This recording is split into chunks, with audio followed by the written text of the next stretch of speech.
Hello everybody, today we will see the palatine tonsil. Palatine tonsils are a pair of almond-shaped lymphoid tissue masses in the lateral wall of the pharynx. Now these form a part of Waldeyer's ring. Now the other components of Waldeyer's ring are in the roof of the nasopharynx is the nasopharyngeal tonsil. Then in the lateral wall of nasopharynx is the tubal tonsil.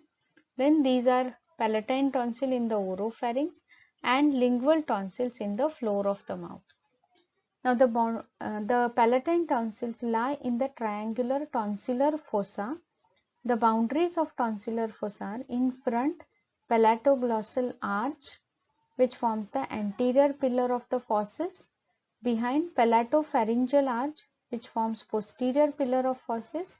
Apex lies at the soft palate where both the arches meet, and base is formed by the dorsal surface of the posterior one-third of the tongue. Now if this is the soft palate above and this is the posterior one-third of the tongue, so the palatoglossal arch which comes from the under surface of the tongue, under surface of the palate goes to the lateral margin of the tongue, and the palatopharyngeal arch comes from the upper surface of the palatine aponeurosis and goes to the pharynx. Now this is forming the tonsillar fossa. The apex is formed by the soft palate where the two folds meet. The base is formed by the posterior one-third of the tongue, and here lies the tonsil. Now in the lateral wall there is tonsillar bed, which we will see in a minute. Now what is this tonsillar bed? It is the structures which are in the lateral wall of tonsil. If you see from inside out, the first fascia that is seen, so this is the tonsil here, lateral margin. Then the outer is forming the fibrous capsule of the tonsil. Then there is some loose areolar tissue, this yellow colored one. Inside it is the paratonsillar vein.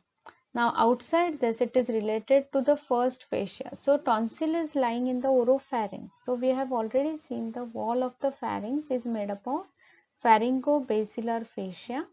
Then there are the muscles of the pharynx, palatopharyngeus superior constrictor, and there is also the styloglossus on the outside, glossopharyngeal nerve, and there is buccopharyngeal fascia which is outermost. So this is forming the tonsillar bed.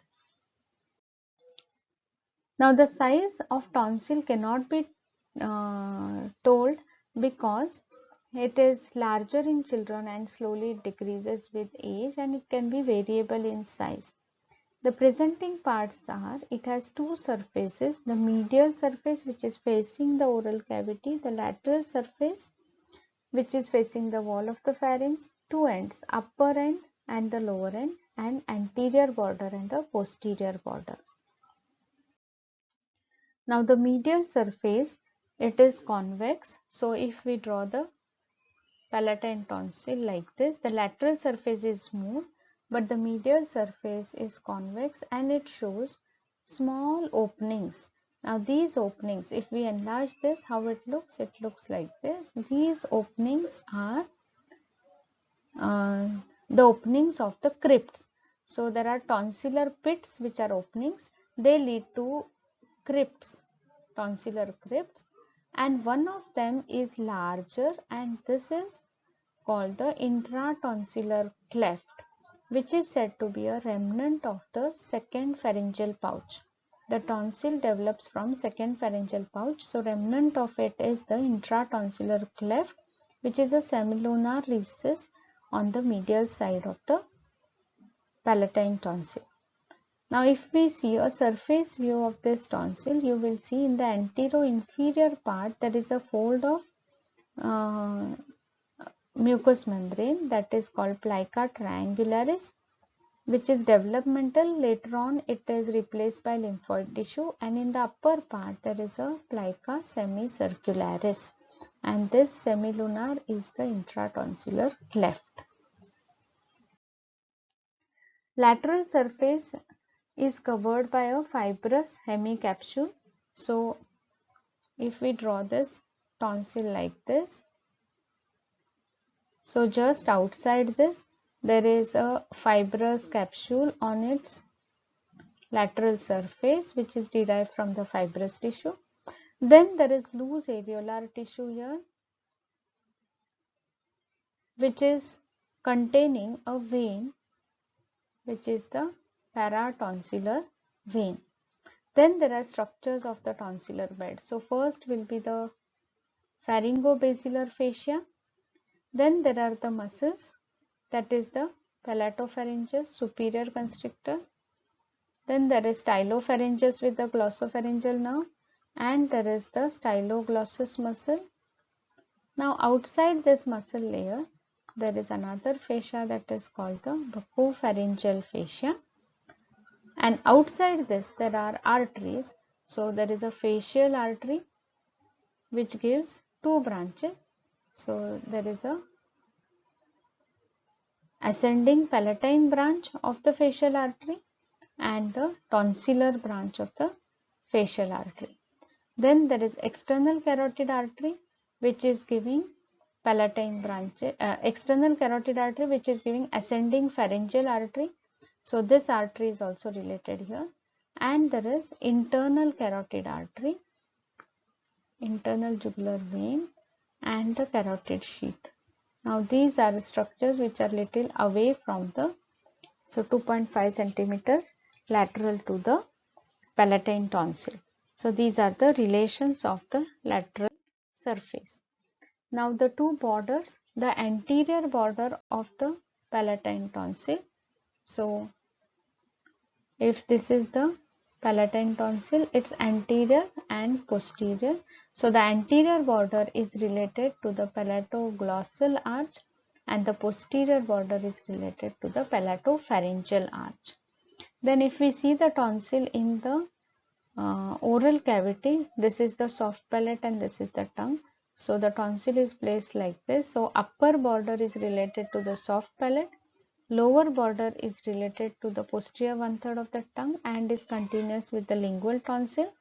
There is a fibrous tissue band which is connecting this lower pole with the tongue, and this is called the suspensory ligament of the tonsil, which supports the tonsil or keeps it in position. So what are the factors keeping it in position? One is the suspensory ligament. Second, attachments of the palatopharyngeus and palatoglossus to its capsule, and perivascular stalks. There is a deep cleft called the tonsillolingual sulcus which separates the tonsil from the tongue. Coming to the blood supply, there are 4 sets of arteries supplying the tonsil. So if this is the palatine tonsil, there is an artery that is coming from the lingual artery, that is called the dorsal lingual branch of the lingual artery, which gives anterior tonsillar branches. These are anterior tonsillar branches. Then there is, as we said, there is external carotid and there is a facial artery coming from the external carotid. This gives a ascending palatine. Now the branches from this ascending, this is ascending palatine, branches from ascending palatine form the posterior branches, as well as the external carotid gives the ascending pharyngeal which gives the tonsillar branches. So these are called the posterior branches. They are coming from one ascending palatine branch of facial artery and tonsillar branches of the ascending pharyngeal, which is a branch of external carotid artery. Then there are the superior branches. Now above we said upper pole is related to the palate. So the superior tonsillar branches are coming from the greater palatine artery, and these are superior, and the inferior tonsillar branches coming from the facial, which is the main artery of the tonsil. So this is the, these are giving the inferior tonsillar from the facial. Veins drain into paratonsillar veins, and finally they drain into pharyngeal plexus of veins after piercing the superior constrictor muscle. Lymph nodes drain into jugulo-digastric lymph nodes. Remember, tonsil does not have any afferent lymphatics, and the principal node of the tonsil lies below the angle of mandible, which is enlarged in tonsillitis. The nerve supply, so glossopharyngeal nerve, greater and lesser palatine branches carry the both sensory as well as taste sensations from the tonsil. Applied acute tonsillitis mainly occurs in children. It may be a viral infection. If it leads to repeated attacks, it leads to septic foci and chronic tonsillitis. The pain from tonsil can be referred to the middle ear because of the common nerve supply. If there are accumulation of pus in the crypts, it is called as follicular tonsillitis, and quinsy is a condition where there is peritonsillar abscess. Tonsillectomy is a surgical removal of the tonsils. The method used is called guillotine method. If there is recurrent tonsillitis, tonsils are removed.